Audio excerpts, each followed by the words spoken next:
नमस्कार, आपका इस एपिसोड में बहुत बहुत स्वागत है। आज यूके में जो हो रहा है उसकी शर्म पूरी दुनिया में फैल रही है। जो पाकिस्तानी इस्लामिज्म ग्रूमिंग गैंग्स हैं, उन्होंने हाहाकार मचा के रखा हुआ है नाबालिग बच्चियों के साथ दुष्कर्म करने का। पूरे यूके में 2.5 लाख से ज़्यादा बच्चियों को, यंग लड़कियों को पकड़ा जा चुका है। उनके साथ शोषण हुआ है, यौन शोषण हुआ है पाकिस्तानी ग्रूमिंग गैंग्स के द्वारा। एक रिपोर्ट बोलती है, ये पुलिस का है, पुलिस बोलती है you can't describe them as Asian man because that's racist. You should just be glad that your child is being taught a different culture. और दूसरे समय एक पुलिस ऑफिसर ने एक लड़की थी फियोना, उसको उसी घर में वापस भेज दिया जहां पे उसके साथ दुष्कर्म हो रहा था। तो पुलिस भी इनके साथ नहीं थी और पुलिस ने अब्यूजर्स को बोला कि फियोना को केयर से हटा दो, police will stop bothering them, solution भी बोल दिया। मतलब ये पूरा इंस्टीट्यूशनलाइज्ड रैकेट है। और क्या इसको उसका मोनार्की सपोर्ट करता है नहीं करता है, इसके लिए आपको इतिहास में जाना पड़ेगा। मोनार्की के बहुत सारे ऐसे सीक्रेट्स हैं जो वो अपनी पॉपुलेशन को कंट्रोल करने के लिए करते हैं। मोनार्की को सबसे बड़ा खतरा रहता है वाइट लोगों से, उन्हीं के एंग्लो सैक्सन से। उनको लगता है कि उनकी पॉपुलैरिटी जो है वाइट लोगों के से के द्वारा कम की जा सकती है, उनको सरकार से उनको पोजीशन हटाया जा सकता है। उनका पूरा कंट्रोल रहता है पॉपुलेशन कंट्रोल करने के लिए। और उनके हाथ में मीडिया रहती है, जैसे बीबीसी है, उनके हाथ में रॉयल मिलिट्री रहती है, उनके हाथ में पुलिस रहती है, उनके हाथ में सिटीज़ रहते हैं, और जो भी उनकी मर्जी से होता है उसी को वो लाते हैं। इसे बोलते हैं हाउस ऑफ लॉर्ड्स। लॉर्ड जो है मोनार्की अपॉइंट करती है। और उसमें बहुत सारे पाकिस्तानी लोग भी हैं, पाकिस्तानी ओरिजिन लोग भी हैं। पाकिस्तानी ओरिजिन का आपको मालूम ही है कि इनकी मेंटल कंडीशन पे सवाल उठता है, बिकॉज भारत को पाकिस्तान का एक्सपीरियंस मालूम है कि वहाँ के एलिट कैसे रहते हैं। आपको आश्चर्य होगा, जो आपने धुरंधर मूवी में देखा था आलीशान बंगले, इनके महलों जैसे बंगले होते हैं। कुछ घर मैंने देखे थे, इतने आलीशान होते हैं कि शायद कहीं और भी ऐसे घर ना हो पाकिस्तान। इसीलिए लोग पाकिस्तान के जो एलिट लोग हैं बड़े ऐशो आराम के साथ पाकिस्तान के अंदर रहते हैं और मन माना आचरण करते हैं, मन माना, विदाउट कंट्रोल के। ज़्यादातर ये लोग पाकिस्तानी आर्मी को बिलोंग करते हैं और इनको इतनी लत डाल दी जाती है आराम से रहने की, फिर ये उसी लग्जरी को ढूंढते रहते हैं पूरी दुनिया में। और जितना भी एड का पैसा आता है पाकिस्तान में उसको यूज़ करते हैं। इनमें से बहुत सारे लोग यूके में आ गए। अब यूके में घर बड़े छोटे होते हैं और इन लोगों का कोई मानसिक कंडीशन इतना ख़राब होता है कि ये कोई कंस्ट्रक्टिव काम नहीं कर सकते। मैं इनके सभी पूरे समुदाय की बात कर रहा हूँ। इनके परिवारों में शांति नहीं होती, परिवारों में अशांति होती है। प्लस क्योंकि ये लोग भाई बहन के औलाद होते हैं तो ये कभी भी किसी भी चीज़ को ठीक से देख नहीं सकते, है ना। मेंटल डिसऑर्डर बहुत होता है। On top of it Islamism का तड़का, रिलीजियस फर्वर, मतलब कि नॉन मुस्लिम लड़कियों को फंसाओ, उनसे बच्चे पैदा करो, उनका शोषण करो, और इनके जो रिलीजियस लीडर्स हैं इनको सपोर्ट भी करते हैं।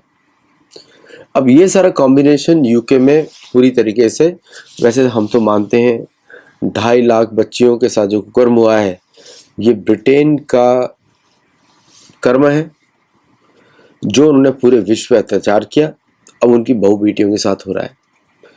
जो फॉरेन में ब्रिटिश ऑफिसर्स जो काम करते थे, आज उनकी ही बेटियों पे ये सब अत्याचार हो रहे हैं। और ये, मैं तो वेदों मानने वाला व्यक्ति हूँ, हो सकता है ये वही लोग जिनका पुनर्जन्म हुआ और भुगत रहे हैं उन्हीं के माध्यम से। तो कर्म का साइकिल तो चलता रहता है, बट हम उसमें जाएंगे नहीं ज़्यादा, क्योंकि इन्फॉर्मेशन कुछ और मैं प्रस्तुत करना चाहता हूँ। ये ऐसा है इसमें कि अगर आप इसको ध्यान से पूरे इंसिडेंट्स को देखें, कहीं ना कहीं पे जो अदृश्य राज्य है, जो ब्रिटिश मोनार्की है, वो एक ब्लैक कल्टिश मैजिक पे चलती है। उसके दो उद्देश्य रहते हैं। ब्रिटिश जनता को कंट्रोल में रखना, वो सेनाओं के माध्यम से, क्रिमिनल गैंग्स के माध्यम से, पायरेसी के माध्यम से उनको कंट्रोल किया जाता है, ब्रिटिश पब्लिक को। फिर दूसरा उसका उद्देश्य होता है नैरेटिव को बचाना। नैरेटिव क्या है कि there are bad people in the society, उनके विरुद्ध हमको लड़ना है, और उसके लिए कितना हीनस क्राइम होना चाहिए कि लोग उसकी तरफ जाएं, उसको देखें। और बाद में यही लोग जिनको ये पनाह दे रहे हैं, क्योंकि आपने देखा होगा दुनिया के जितनी अलगाववादें जहाँ पर भी डिस्टर्बेंस हो रहा है उन सबको ब्रिटिश स्टेट पालता है। ब्रिटिश स्टेट उनको अपने चंगुल में रख के पालता है और फिर उसको उन जगहों पर वापस भेज देता है, जैसे बांग्लादेश का प्राइम मिनिस्टर और भी बहुत दूसरे अफ्रीकन कंट्रीज के प्राइम मिनिस्टर और प्रेसिडेंट्स सारे कोई ऑक्सफोर्ड में पढ़ते हैं, कोई कैम्ब्रिज में पढ़ते हैं। भारत में भी ऐसे दो जोकर हैं, रोमिला थापड़ और करण थापड़, और एक और है इरफान हबीब, ये सारे ऑक्सफोर्ड के औलाद हैं। ऑक्सफोर्ड के औलाद मतलब कुछ उल्टा सीधा नाप शनाप बकते रहते हैं। रोमिला थापड़ तो आपको मालूम है, थापड़ है कि थप्पड़ है, पता नहीं क्या नाम है उसका। Anyway, this belong to the same cult of people जो ग्रूमिंग गैंग से इन्वॉल्व है। सपोज ये दोनों होते यूके में, तो क्या लिखते, अरे ये तो इनका कल्चर है, मतलब बाकी लोगों का कल्चर है कि उनको रेप करवाते देना, ये ऐसे लिखते वो तो। लेकिन ऐसे ही है। तो ब्रिटेन अपने कर्मों को भुगत रहा है। रॉबर्ट लो की रिपोर्ट ने ब्रिटेन को शॉक किया, कुछ कर नहीं सकते। अगर आपको लगता है कि भारतीय पुलिस खराब है, तो यहाँ की पुलिस तो बदतर है ब्रिटेन की, वो तो विक्टिम्स को दे रही है। बंगाल बना दिया है वहां पे, बंगाल में जो टीएमसी करती थी वो करते हैं वहां पे, वो बांग्लादेश में जो जमात और अवामी लीग करते वो करते हैं यूके में, जो पाकिस्तान में भी नहीं कर सकते वो भी करते हैं वहां पे। तो ये हालत है यूके की। और उनके जो कुछ शहर है, बर्मिंगम, ब्रैडफोर्ड, ये तो ऐसी जगह बन गई है कि आपको पता ही नहीं लगेगा। ये बच्चियां रह नहीं सकती वहां पे। बच्चों को बचाने के लिए उनके पिता है, ना उनकी माता है, ना कोई कोर्ट, ना कोई पुलिस है। ये दयनीय स्थिति है ब्रिटेन की। पता नहीं कौन लोग वहां जाना चाहते हैं और कौन रहना चाहते हैं ब्रिटिश में। कौन लोग जाना चाहते हैं, कौन लोग रहना चाहते हैं, क्योंकि मुझे समझ नहीं आता है। सो ये कंडीशन कैसे आई, इसका इतिहास जाता है हेनरी द एट और सक्सेसिव ब्रिटिश पॉलिटिशियंस, जिन्होंने भारत में गड़बड़ी फैलाने के लिए इन सारे पाकिस्तानी शरणार्थी थे उनको निकाला, रहा बसाया वहां पे। उनको मालूम था क्रिमिनल गैंग से, और अब उनकी जनरेशन रूल पाकिस्तान के अंदर, उनकी यूके में पॉपुलेशन की बढ़ चुकी है। अब वो लोग एक तो मेयर बन गया है, मेयर ने भी बात नहीं करी, लंदन के मेयर ने भी बात नहीं करी इस बारे में। जूरी को बुलाया कि तो एक्ट का प्रोपेगेंडा है। आपको मालूम ही है कि कोई भी क्राइम में पकड़े जाते हैं मुसलमान, तो पूरा इकोसिस्टम होता है इनका। सबसे ज्यादा प्रॉब्लम होती है सेक्युलर लोगों की, सेक्युलर लोग इनको सपोर्ट करते हैं। जब बात में उनकी बच्चियां फंसती हैं तो उन पर कंप्लेंट शुरू कर देते हैं। तो एग्जैक्टली एक पूरा इकोसिस्टम डिफेंड करता है इन लोगों को। और इनके साथ मोनार्की खड़ी रहती है। मोनार्की बोलती है लोग तो अच्छे लोग हैं, पुलिस का एक्शन है नहीं, कन्विक्शन रेट है नहीं, बिकॉज सारी जुडिशरी और पुलिस और ये सब तो लॉ मोनार्की कंट्रोल करती है। कियर स्टार्मर चुप बैठा हुआ है इस सब इश्यूज पे, होने दो, कुछ फर्क नहीं पड़ता। So now with all this background, अब ये रॉबर्ट लो की रिपोर्ट आती, 2.5 लाख बच्चों का कंफर्म्ड केस। सोचिए, ये पेंडेमिक है, एपिडेमिक है, और प्लस यूके में प्रॉब्लम है एम्प्लॉयमेंट की। और ये सारी जो फैमिलीज होती हैं छोटे बिजनेसेस में लगी रहती हैं, और and as soon as the girl enters their family, उसके बाद ये दुष्कर्म शुरू हो जाता है, चलता रहता है। और इतना हद तक चलता है कि कोई बता भी नहीं सकता, ना बच्चे बता सकती है, ना कोई और बता सकता है। इसका पुराना इतिहास अगर आप देखेंगे यूके में ब्रिटिश का लॉ है कि अगर कोई महिला ऐसे पकड़ी जाती थी, मतलब उसके साथ दुष्कर्म हुआ, तो उसको विच बुलाया जाता था, चुड़ैल। यूके के लॉज है, और उसको विच घोषित करके उसको मार दिया जाता ताकि बदनामी ना हो किसी की। आज भी चलता है, लेकिन आप विच बुलाते नहीं है। इनके साथ कोलैबोरेट करते हैं लोग, इनको सप्लाई किया जाता है।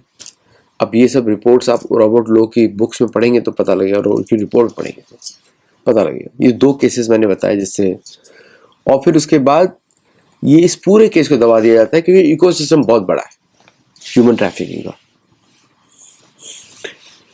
दूसरे जो क्षेत्र हैं, यूरोप से भी लड़कियां लाई जाती हैं, ईस्टर्न यूरोपियन कंट्री से, क्योंकि वहां पे लोग, पुरुषों की कमी है, तो वहां से लाई जाती हैं, इन सब कामों में लगाया जाता है।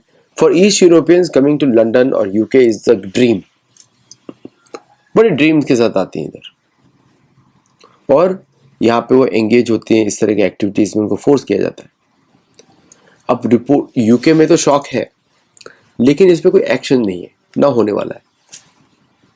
क्यों एक्शन नहीं होगा? बिकॉज मोनार्की सुपरसीड्स एवरीबॉडी, कोई होने वाला है। ये मोनार्की का सबसे बड़ा ड्रॉबैक है, स्पेशली अगर आसुरिक मोनार्की हो। अगर धार्मिक मोनार्की हो तो अच्छी बात है, धार्मिक राजा होगा तो वेदों के अनुसार चलेगा, दंड दिया जाएगा। वेदों में इस प्रकार की गतिविधियों का दंड होता है मृत्यु या जनांगों को शिथिल बना देना। समझ रहे हैं आप? ऐसा होता है।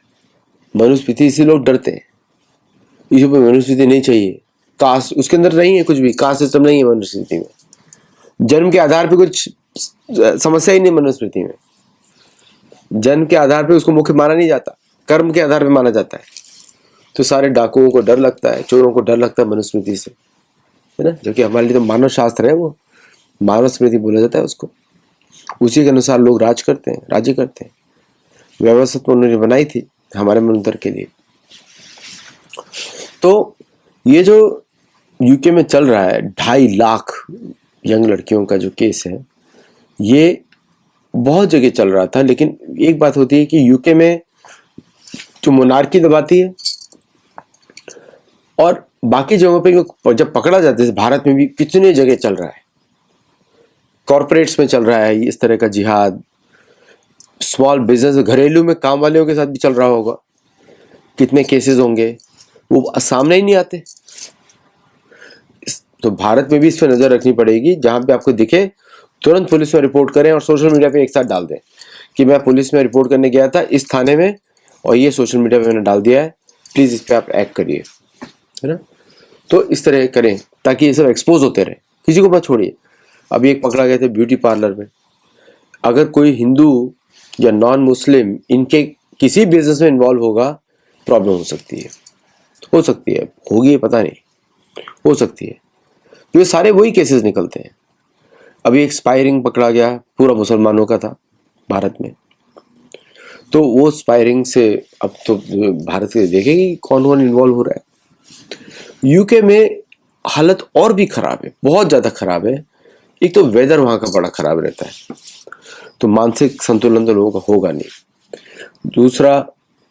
दूसरा जो है इस तरह के कल्चर्स, ब्रिटिश कल्चर भी कुछ खास अलग नहीं है by the way.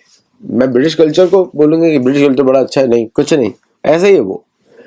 British culture ही वैसा है, तो वहां पे ये चीजें नॉर्मल है। महिलाओं को चुड़ैल बुलाना, उनको मार देना, फिर सेम जो इस्लामिज्म में होता है सेम वहां पे होता है, एग्जैक्टली। इसलिए नोबडी सरप्राइज्ड, उनको कोई फर्क नहीं पड़ता, उनके कल्चर में है।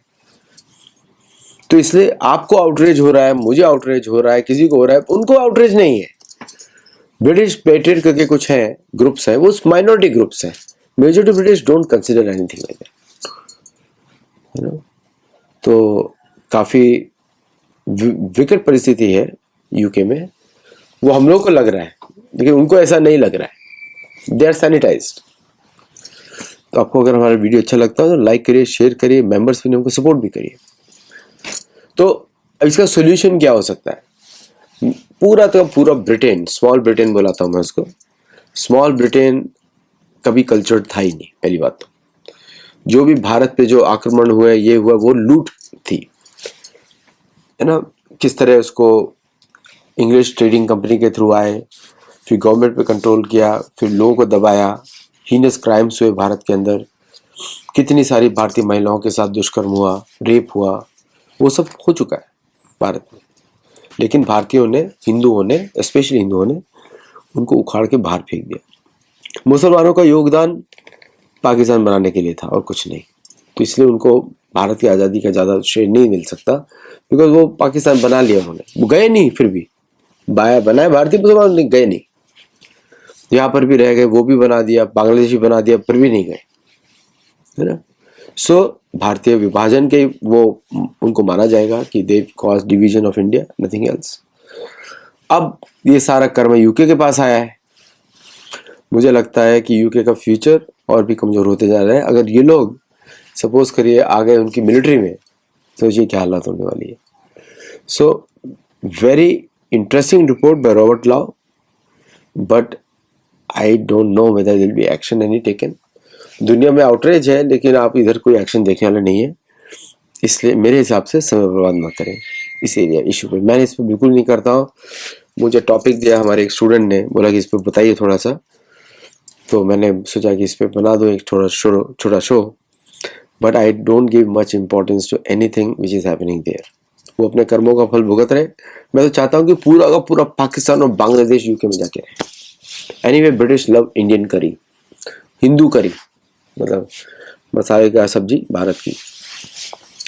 आज के लिए इतना ही। Thank you very much. नमस्ते, जय Jagannath, and I will see you in next show. Thank you.